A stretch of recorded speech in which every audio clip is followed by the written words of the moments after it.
Perkenalkan, saya Teresia Omniwa Oktariani.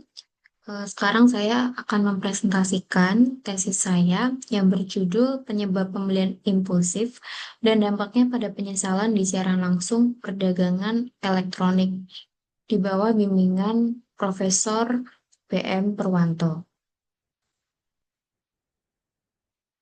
Nah, penelitian saya dilatar belakangi oleh belanja melalui siaran langsung yang telah menjadi tren baru di kalangan konsumen, di mana penjual dapat mempromosikan produk dan menjual produknya secara langsung. Siaran langsung menjual berbagai macam produk, salah satunya adalah pakaian, di mana menurut survei Good Stats pada tahun 2024, jenis produk favorit yang dibeli masyarakat melalui siaran langsung adalah pakaian. Namun, menurut laporan dari survei oleh Snapcart 2025, sebanyak 65% orang hanya menganggarkan kurang dari 500.000 per bulan untuk membeli pakaian, sehingga konsumen Indonesia lebih memilih untuk hemat biaya dalam membeli pakaian dan otomatis tertarik pada diskon yang diberikan oleh penjual yang mendorong untuk melakukan pembelian impulsif di secara langsung. Nah, pembelian impulsif ini dapat berakhir pada perasaan menyesal. Mengapa? Karena dalam melakukan pembelian daring, konsumen itu tidak dapat menilai secara akurat situasi seperti apa yang akan terjadi, sehingga mereka tidak yakin bahwa tindakan pembelian tersebut dapat membawa konsekuensi negatif sebelum pembelian dilakukan. Penyesalan yang terjadi setelah pembelian mengacu pada perasaan tidak nyaman dari konsumen berdasarkan tindakan atau keyakinan mereka sebelumnya. Konsumen yang membeli secara impulsif akan lebih mudah menyesal setelah melakukan pembelian. Dan pembelian impulsif juga masih relevan untuk diteliti karena pentingnya untuk mengidentifikasi faktor yang menyebabkan penyesalan konsumen setelah melakukan pembelian. Nah, kemudian rumusan masalah yang pertama, celah teoretis. Yang pertama, meskipun pembelian impulsif telah dijelaskan oleh beragam teori, namun memang masih terdapat kekurangan landasan teori yang koheren dan sistematis. Barton di KK 2022 menjelaskan bahwa terdapat beberapa teori lain untuk memahami pengaruh kelangkaan, yaitu teori konformitas, teori penyesalan, dan teori reaktansi. Akan tetapi, teori komoditas itu sesuai dengan penelitian untuk menjelaskan kelangkaan pada perilaku konsumen yang dapat memotivasi pembelian impulsif. Kemudian teori efek bandwagon masih jarang digunakan dalam penelitian. Penelitian terdahulu lebih banyak menjelaskan klaim popularitas dengan teori pengaruh sosial dan teori sinyal. Penelitian terdahulu menggunakan beberapa teori yang berbeda dalam menjelaskan pengaruh pembelian impulsif pada penyesalan.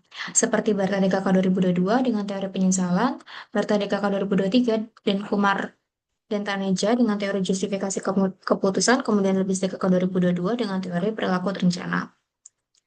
Kemudian rumusan masalah celah empiris, penelitian oleh Lubis DKK 2022 membuktikan bahwa pembelian impulsif berpengaruh positif pada penyesalan, sedangkan penelitian Barta DKK 2023 hasilnya pembelian impulsif tidak berpengaruh pada penyesalan.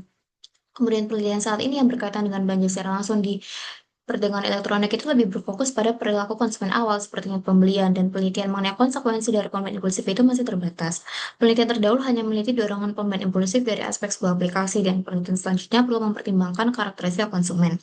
Penelitian terdahulu menekankan pentingnya faktor eksternal dalam mendorong perilaku pembelian impulsif dalam secara langsung perdagangan elektronik. Penelitian oleh Zhang TKK 2024 membuktikan bahwa tekanan waktu berpengaruh positif pada pembelian impulsif, sedangkan pembelian oleh Zhang TKK 2024 menemukan hasil bahwa tekanan waktu tidak berpengaruh pada pembelian impulsif.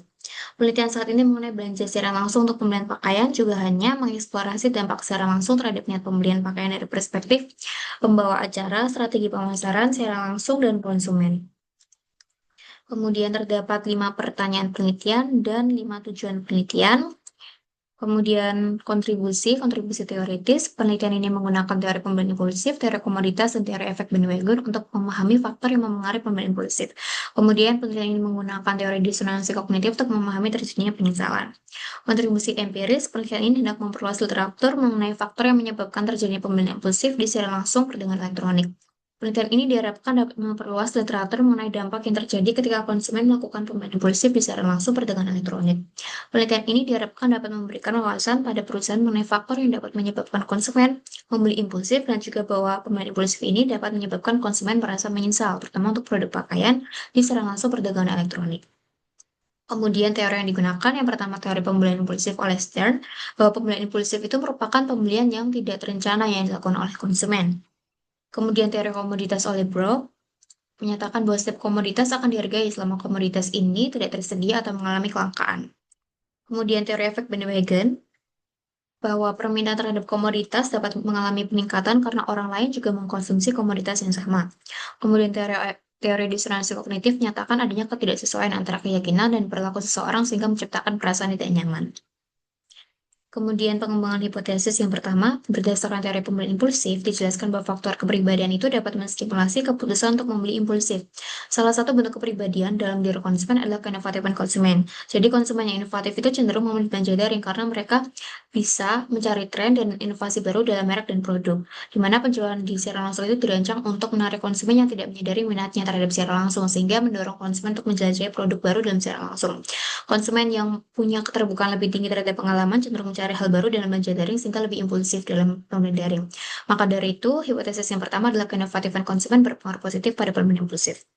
Kemudian yang kedua, berdasarkan teori pembelian impulsif, dijelaskan bahwa faktor waktu itu dapat menstimulasi keputusan untuk melakukan pembelian impulsif.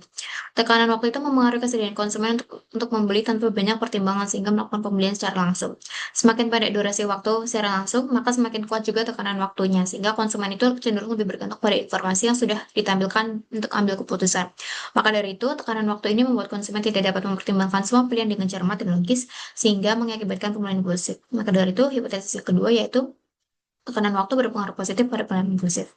Kemudian yang ketiga, dalam secara langsung terdapat ribuan konsumen yang menonton dan bersedia untuk mendapatkan ketersediaan produk yang terbatas. Klaim kelangkaan di secara langsung ini ditunjukkan dengan berkurangnya jumlah unit yang tersedia setiap kali ada konsumen yang membeli satu unit. Kemudian teori komoditas Olibrock menyatakan bahwa setiap komoditas akan dihargai selama komoditas tersebut tidak tersedia atau mengalami kelangkaan. Ketersediaan barang yang berkurang ini akan memotivasi konsumen untuk segera membeli barang karena adanya rasa tertekan. Maka dari itu hipotesis ketiga yaitu klaim kelangkaan berpengaruh positif pada pembelian impulsif. Kemudian yang keempat, teori efek bandwagon itu menyatakan bahwa permintaan terhadap komoditas dapat mengalami peningkatan karena orang lain juga mengkonsumsi komoditas yang sama. Jadi ketika konsumen itu membuat keputusan pembelian, konsumen itu sering terpengaruh oleh pilihan dan preferensi orang lain atau popularitas produk. Popularitas produk yang diwujudkan dengan banyaknya jumlah konsumen yang menyukai atau membeli produk ini dapat menimbulkan pembelian impulsif karena konsumen itu cenderung melakukan pembelian yang sama seperti konsumen lain daripada harus menggunakan pilihan mereka sendiri. Maka dari itu, hipotesis yang keempat adalah klaim popularitas berpengaruh positif pada pembelian impulsif. Kemudian yang kelima, pembelian impulsif itu memiliki karakteristik pembelian yang cepat dan spontan. Selama sesi secara langsung, demonstrasi produk dan rekomendasi produk oleh pembawa acara itu dapat mendorong pembelian impulsif.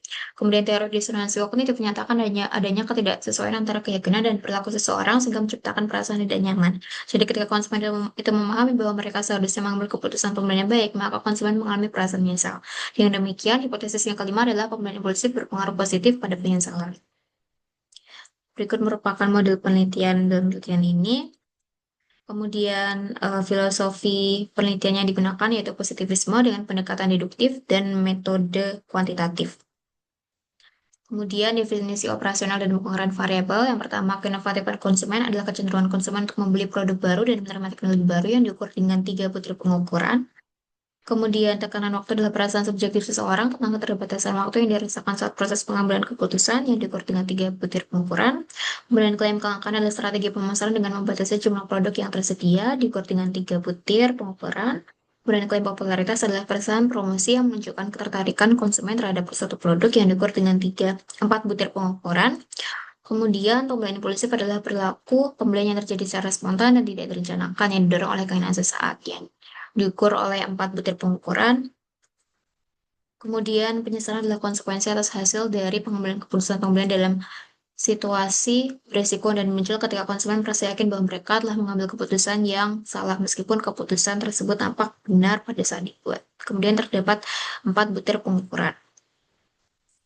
Nah, kemudian metode sampling yang digunakan dalam penelitian ini yaitu purposive sampling dengan kriteria sampel yaitu pernah membeli produk paten ketika menonton secara langsung perdagangan elektronik dalam 3 bulan terakhir dengan minimum 210 responden, di mana ukuran sampel pada penelitian ini mengacu pada standar minimal O'Hare, yaitu 10 kali jumlah item yang diukur. Kemudian teknik pengumpulan data, penelitian ini mengumpulkan data primer dengan survei dan penelitian ini merupakan cross-sectional. Penelitian ini mengumpulkan data dengan mendistribusikan kuesioner berupa Google Form melalui situs web Data, Question, Instagram, dan WhatsApp. Kemudian metode analisis yang digunakan yaitu analisis deskriptif, data statistik yang digunakan mencakup jenis kelamin, domisili, usia, pekerjaan, pendidikan terakhir, penghasilan per bulan, platform secara langsung digunakan untuk membeli pakaian, merek dan jenis pakaian yang beli, serta waktu pembelian pakaian, serta nilai rata variabel. Analisis deskriptif menggunakan SPSS. Kemudian metode analisis data dengan PLSM dan dengan software Smart PLS. Yang pertama uji kualitas instrumen dengan validitas wajah, validitas konten, validitas konvergen dengan melihat nilai AV dan autoloading, validitas diskriminan dengan nilai HTMT, kemudian reliabilitas dengan melihat nilai CA, CR, dan McDonald Omega. Kemudian yang kedua analisis hubungan antar variabel. Yang pertama dengan melihat nilai variance inversion factor, kemudian koefisien determinasi R square, effect size, koefisien jalur beta, nilai signifikansi, dan Q square. Nah, kemudian ini merupakan hasil dari penelitian yang berkaitan dengan demografi responden. Peneliti telah menyebarkan kuesioner pada 307 responden. Nah, kemudian dari 307 kuesioner yang telah disebarkan ini, terdapat 45 kuesioner yang tidak memenuhi kriteria yang telah ditentukan sebelumnya. Terdapat 45 responden yang tidak memenuhi kriteria yang telah ditentukan sebelumnya dalam penelitian ini, sehingga tingkat pengumpulan kuesioner yang sesuai dengan kriteria itu sebanyak 262. Kemudian, berdasarkan hasil temuan, ditemukan bahwa mayoritas responden berusia 17 hingga 28 tahun, berjenis kelamin perempuan, berdomisili di Jawa, kemudian dengan pendidikan terakhir sarjana dengan penghasilan per bulan kurang dari atau sama dengan 3 juta, dan pekerjaannya mayoritas responden masih berstatus sebagai mahasiswa. Kemudian mayoritas responden platform siaran langsung yang digunakan yaitu ketika untuk membeli pakaian yaitu Shopee, kemudian merek pakaian yang mayoritas responden beli itu adalah Erigo, di mana ini merupakan daftar 10 merek pakaian teratas yang paling banyak dibeli responden. Mayoritas responden itu membeli merek pakaian Erigo. Kemudian sebanyak 155 responden itu melakukan pembelian pakaian dari berbagai merek lain di luar daftar 10 besar yang kemudian dikelompokkan dalam kategori lainnya. Kemudian jenis pakaian yang paling banyak dibeli yaitu kaos. Kemudian waktu pembelian, mayoritas responden itu membeli pakaian 1 bulan yang lalu terhitung sejak mereka mengisi kuesioner. Kemudian hasil dari uji validitas konvergen, diketahui bahwa setiap indikator menghasilkan nilai outerloading lebih besar dari 0,708 dan nilai AV lebih besar dari 0,50. Maka dari itu, hasil outerloading dan AV tersebut merepresentasikan bahwa seluruh butir pengukuran yang digunakan dalam penelitian ini valid secara konvergen sehingga butir pengukuran dapat digunakan untuk tahap selanjutnya. Kemudian uji validitas diskriminan dengan melihat nilai cross-loading. Nilai outerloading pada konstruk yang terkait memiliki nilai yang lebih besar daripada nilai cross-loading dari konstruk lain, sehingga tiap indikator mampu mengukur konstruknya secara spesifik dan tidak terjadi tumpang tindih antar konstruk. Kemudian hasil uji validitas diskriminan HTMT, nilai HTMT untuk setiap konstruk berada di bawah 0,9 sehingga tiap konstruk memiliki nilai validitas diskriminan yang baik. Kemudian untuk uji reliabilitasnya, nilai CA, CR, dan McDonald Omega memiliki skor lebih dari 0,70, sehingga konstruk dalam penelitian ini dapat disimpulkan reliable dan memberikan hasil yang konsisten sehingga dapat digunakan untuk tahapan analisis selanjutnya. Kemudian berikut merupakan hasil uji statistik deskriptif variabel. Berdasarkan hasil uji statistik deskriptif variabel ini, variabel klaim kelangkaan memiliki nilai rata yang paling tinggi, yakni sebesar 4,16. Kemudian berikut merupakan gambar hasil uji PLS algorithm. Nah, kemudian berdasarkan hasil uji multikolinaritas, nilai VIF yang diperoleh itu berada di bawah 3, sehingga dapat disimpulkan bahwa tidak terjadi multikolinaritas.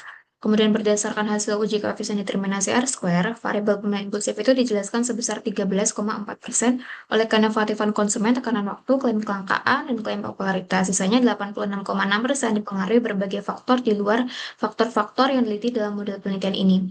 Sementara itu, variabel penyesalan dijelaskan sebesar 59% oleh pemilihan impulsif. Sisanya 41% dipengaruhi berbagai faktor di luar faktor yang diliti dalam model penelitian ini.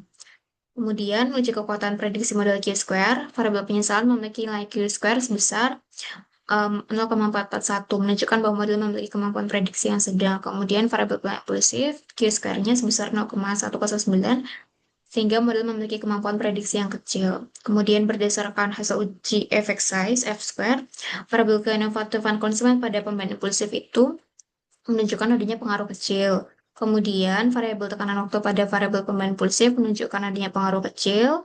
Kemudian, variabel klaim kelangkaan pada pemilihan impulsif tidak ada pengaruh signifikan. Begitu juga dengan klaim popularitas pada pemilihan impulsif. Kemudian, pemilihan impulsif pada penyesalan menunjukkan adanya pengaruh besar.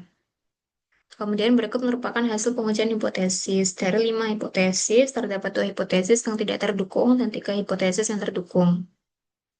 Kemudian berikut merupakan pembahasannya. Yang pertama berkaitan dengan keinovatifan konsumen pada pembelian impulsif. Jadi berdasarkan hasil pengujian hipotesis pertama, keinovatifan konsumen itu berpengaruh positif dan signifikan pada pembelian impulsif.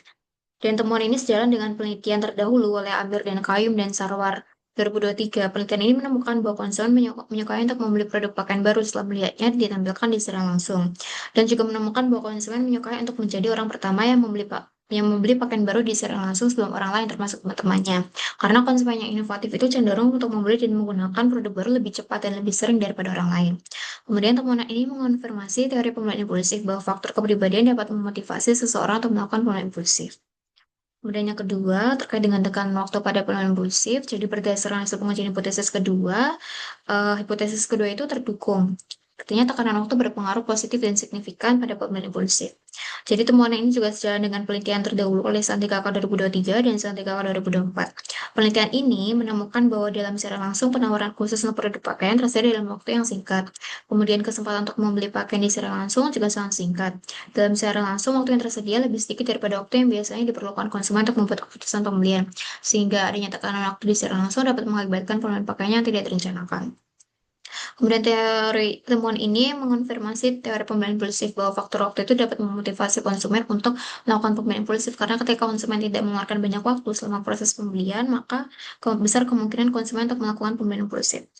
Kemudian yang ketiga, klaim kelangkaan pada pembelian impulsif berdasarkan hasil pengujian hipotesis ketiga tidak terdukung. Artinya klaim kelangkaan tidak berpengaruh pada pembelian impulsif. Nah, temuan penelitian ini tidak selaras dengan penelitian Malatika 2024 dan tidak sesuai dengan teori komoditas. Penelitian ini menemukan bahwa memang dalam secara langsung itu penjual sering mengatakan bahwa jumlah diskon untuk produk pakaian terbatas. Selain itu, dalam secara langsung penjual juga sering mengatakan bahwa jumlah produk pakaian terbatas dan hanya beberapa produk pakaian yang tersisa. Namun kelangkaan seperti itu tidak mampu memotivasi konsumen untuk membeli pakaian secara tidak terencana. Dan temuan ini dapat dijelaskan dengan teori referensi psikologis oleh Brehm bahwa ketika individu merasa kebebasannya terancam atau dihilangkan, maka akan muncul dorongan psikologis atau disebut dengan reaktansi psikologis yang memotivasi untuk mengembalikan atau memulihkan kebebasan yang terancam atau dihilangkan tersebut. Kemudian klaim popularitas pada pembelian impulsif berdasarkan hasil pengujian hipotesis keempat itu tidak terdukung. Artinya klaim popularitas tidak berpengaruh pada pembelian impulsif. Temuan ini sejalan dengan penelitian Malatika 2024, namun tidak dapat dijelaskan dengan teori efek bandwagon. Penelitian ini menemukan bahwa memang di secara langsung terdapat klaim popularitas yang ditunjukkan dengan banyaknya orang yang telah membeli produk pakaian dan produk pakaian terjual dengan sangat baik. Namun klaim popularitas seperti ini belum mampu mendorong konsumen untuk membeli pakaian secara impulsif. Kemudian klaim popularitas yang menunjukkan status produk populer dan produk terlaris belum dapat mendorong konsumen untuk membeli pakaian secara impulsif. Temuan ini dapat dijelaskan dengan teori kognitif sosial bahwa individu berperan aktif dalam mengarahkan hidupnya, tidak hanya dipengaruhi lingkungan, melainkan secara sadar mengatur dan mengarahkan pengalaman mereka sendiri. Kemudian pembelian impulsif pada penyesalan berdasarkan hasil pengujian hipotesis kelima. Hipotesis kelima itu terdukung, artinya pembelian impulsif berpengaruh positif dan signifikan pada penyesalan. Dan temuan penelitian ini sejalan dengan penelitian Lubis KK 2022 dan Bertadi KK 2022. Temuan menunjukkan bahwa dalam secara langsung konsumen membeli pakaian yang sebelumnya tidak direncanakan untuk dibeli. Temuan ini mengonfirmasi teori disonansi kognitif yang menjelaskan bahwa perasaan tidak nyaman disebabkan karena adanya ketidaksesuaian antara keyakinan dan perilaku seseorang. Ketika konsumen membeli pakaian dengan tidak terencana, mereka akan meragukan kebutuhan mereka akan pakaian tersebut setelah pembelian karena mereka tidak mempertimbangkan konsekuensinya sebelumnya dan terdapat kemungkinan bahwa konsumen mempertanyakan kesesuaian keputusan pembelian tersebut sehingga mengakibatkan penyesalan. Kesimpulan dari penelitian ini, keinovatifan konsumen dan tekanan waktu berpengaruh positif pada pembelian impulsif. Dapat diartikan bahwa keinovatifan konsumen sebagai kepribadian dalam diri konsumen mempengaruhi konsumen untuk membeli pakaian secara impulsif di secara langsung. Kemudian tekanan waktu yang dirasakan konsumen selama secara langsung mempengaruhi konsumen untuk membeli pakaian secara impulsif. Klaim kelangkaan dan klaim popularitas tidak berpengaruh pada pembelian impulsif. Klaim kelangkaan yang diserukan oleh penjual secara langsung mengenai terbatasnya produk dan diskon tidak mempengaruhi konsumen untuk melakukan pembelian pakaian secara impulsif. Selain itu, adanya klaim popularitas mengenai banyaknya pembelian pakaian di secara langsung tidak mempengaruhi konsumen untuk membeli pakaian secara impulsif. Pembelian impulsif berpengaruh positif pada penyesalan. Pembelian pakaian secara spontan dan tidak terencana di secara langsung mengakibatkan konsumen merasakan penyesalan. Kemudian implikasi penelitian, yang pertama implikasi teoretis. Penelitian ini memperluas literatur landasan teoretis mengenai teori pembelian impulsif. Dalam penelitian ini, teori pembelian impulsif bukan hanya menaruhkan faktor eksternal yang spesifik, yaitu faktor waktu, namun juga mempertimbangkan faktor psikologis internal, yaitu faktor kepribadian. Penelitian ini juga memperluas literatur mengenai konsekuensi negatif dari pembelian impulsif, yaitu penyesalan yang sebelumnya dijelaskan oleh beragam teori yang berbeda. Teori disonansi kognitif terbukti dalam penelitian ini dapat menjelaskan pengaruh pembelian impulsif pada penyesalan. Kemudian penelitian ini juga mampu memperluas literatur mengenai penyesalan di secara langsung perdagangan elektronik karena berdasarkan analisis bibliometrik oleh BITKK 2024. Penelitian saat ini mengenai belanja secara langsung di perdagangan elektronik lebih berfokus pada perilaku konsumen awal. Kemudian implikasi praktis, penjual di secara langsung perlu menonjolkan aspek kebaruan produk pakaian dengan menyampaikan narasi bahwa pakaian tersebut baru dirilis dan mengikuti tren pakaiannya saat ini, sehingga strategi ini dapat membangun persepsi bahwa konsumen harus menjadi yang pertama untuk membeli pakaian itu. Kemudian penjual dapat memanfaatkan kembali hitung mundur ketika menjual produk dengan penawaran khusus di secara langsung. Nah, namun ketika memperkenalkan produk pakaian, ada baiknya jika penjual di secara langsung mempromosikannya dalam batas yang wajar dan tidak memberi tekanan waktu yang berlebihan pada konsumen. Kemudian platform secara langsung perdagangan elektronik juga dapat menyediakan fitur khusus untuk produk baru di secara langsung. Kemudian penjual di secara langsung dapat mengatur aktivitas dalam secara langsung yang menciptakan lingkungan belanja sehat dan positif. Penjual dan platform secara langsung perlu memberikan informasi yang transparan mengenai produk pakaian yang dijual, mendemonstrasikan dan menunjukkan kualitas produk pakaian dengan jelas serta menyediakan waktu yang cukup bagi konsumen untuk membuat pertimbangan sebelum membeli pakaian. Konsumen perlu membatasi waktu menonton secara langsung perdagangan elektronik agar tidak mudah tergoda untuk membeli secara spontan karena dorongan lingkungan secara langsung. Kemudian keterbatasan dan saran penelitian selanjutnya, penelitian ini hanya terbatas pada produk pakaian, sehingga penelitian selanjutnya diharapkan dapat berfokus mengeksplorasi perilaku pembelian di secara langsung perdagangan elektronik pada kategori produk lain. Lack of determinasi variabel pembelian impulsif hanya sebesar 13,4%, sisanya itu 86,6% dipengaruhi oleh faktor lain yang tidak terdapat dalam model. Penelitian selanjutnya dapat menggunakan variabel lain untuk mengeksplorasi pengaruhnya pada pembelian impulsif secara langsung, seperti variabel kesenangan yang dirasakan atau perceived playfulness. Karakteristik responden dan penelitian ini tidak tersebar dengan merata karena mayoritas responden merupakan perempuan dan berdomisili di Jawa, sehingga dapat menyebabkan hasil temuan menjadi bias. Penelitian selanjutnya perlu menyebarkan kuesioner secara merata dan lebih seimbang. Penelitian selanjutnya mengenai pembelian impulsif dapat menggunakan pendekatan mixed method agar peneliti dapat mengeksplorasi fenomena baru dengan pendekatan kualitatif dan memvalidasinya dengan metode kuantitatif. Sekian presentasi dari saya, terima kasih.